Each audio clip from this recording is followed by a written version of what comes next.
Hello everyone, my name is Rob, welcome to Kinetic Rugby League. In this video I'm going to be giving you my match review of Australia versus Italy. So let's get started. Starting with the losing team, which was Italy, they put 6 points past Australia. They completed at 68%. They had 39 missed tackles, 10 errors, but an overall tackle efficiency of 86.02%, which is pretty decent considering they had very little of the ball, had to defend a lot. They definitely had their positive moments, and it wasn't just from necessarily errors from Australia. They actually created things themselves, put themselves in good field positions, made smart decisions, looked effective, tried to break Australia down. They only got the one try, but they certainly had a good go at trying to open them up. I think Campagnolo in the halves was instrumental in trying to make that happen and definitely had a go. The last tackle as well, they tried to have a go at Australia instead of just kicking, which typically they'd be in good field position from the kick return. So I kind of like the idea to just go for it, because if we can break the line, we go about as far as the kick's going to go anyway. If not, then we turn it over here, which is roughly where they'd end up returning the ball, or we come up with a try. So I kind of like the idea that they were really trying to make something happen, trying to be creative. And obviously, you know, better teams will be able to execute properly, but I like the effort from Italy, and I kind of saw what they were capable of doing against Scotland, where they were able to do some things off the cuff quite well, but Australian defences are just not going to make it easy for you at all. They were well outperformed, but I do think it was quite a positive game, considering that most of us probably expected a scoreline like this.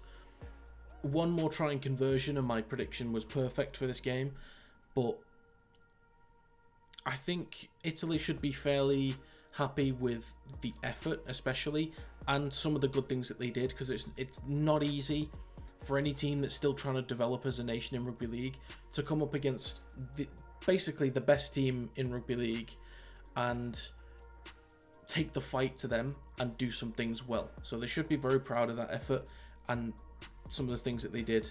And yeah, hopefully they can start to develop. I heard that there's a few players that have to go back to their clubs like next week on Friday, something like that, and you know, they're going to dive straight back in. But this is some great experience that they can take with them, so best of luck to them for their domestic seasons. Moving on to the winning team, which was Australia. They put 66 points past Italy, completed it 77%. They had 13 line breaks, but they also had 10 errors, but they had a tackle efficiency of 91.27%. They had a completely dominant kicking game. They put Italy under pressure a lot, especially with their kick chases. They're turning them around, tiring them out. You know, first 20 minutes, a lot of Italy players were completely knackered. But yeah, elite kicking game, and you would expect that from Cherry Evans and Nathan Cleary, who I thought were quality today. As per usual, I think this was the first time that they were combined in the halves. And obviously you've got players like Ben Hunt that can lead from dummy half in the hooker position, and obviously James Tedesco at fullback. We know what kind of quality he has. But a word on Campbell Graham, who, when I saw him for the Rabbitohs playing at centre, on the left-hand side, I believe, looks like a quality player. He looks decent.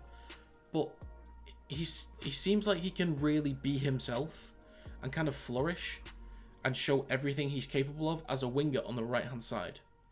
So, not saying that that's what the Rabbitohs should do, but just making a note that Campbell Graham, given a little bit of space, is an incredibly dangerous player.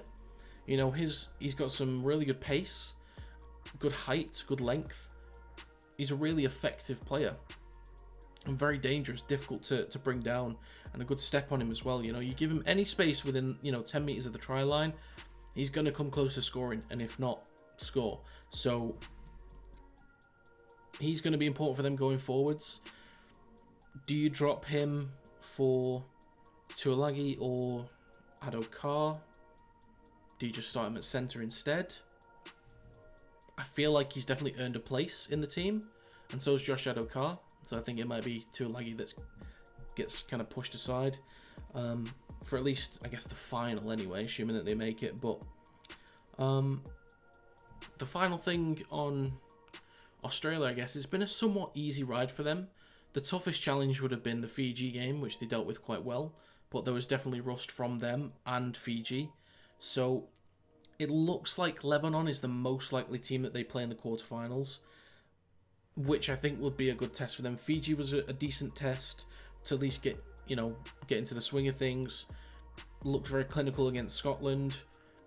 Looked solid again today. But I think the test against Lebanon is very important for them just to clean things up against a stronger team than Italy and Scotland. Just to make sure that they're getting their processes right and making sure that everything's nice and smooth going into the semi-finals, which would, be a proper challenge for them, and possibly going into the finals as well. So you can only play who's in front of you, and they've done an incredible job so far at demolishing teams and dominating teams. And yeah, I fully expect them to make the finals. They look like the best team at this point in the tournament. But yeah, proud of Italy's efforts. Didn't think they'd get blown out so much by Fiji last week. But yeah, very proud of their efforts. They look good in moments. And yeah, we'll see how they do in future tournaments. But yeah, Australia looking really dangerous right now. So that's going to be it for this video. If you have any thoughts on the Australia versus Italy game, leave them in the comments down below. If you enjoyed this video, feel free to leave a like and subscribe to the channel to stay up to date with new content. You can also follow the social media accounts in the description down below. Thank you very much for watching. I'll see you next time.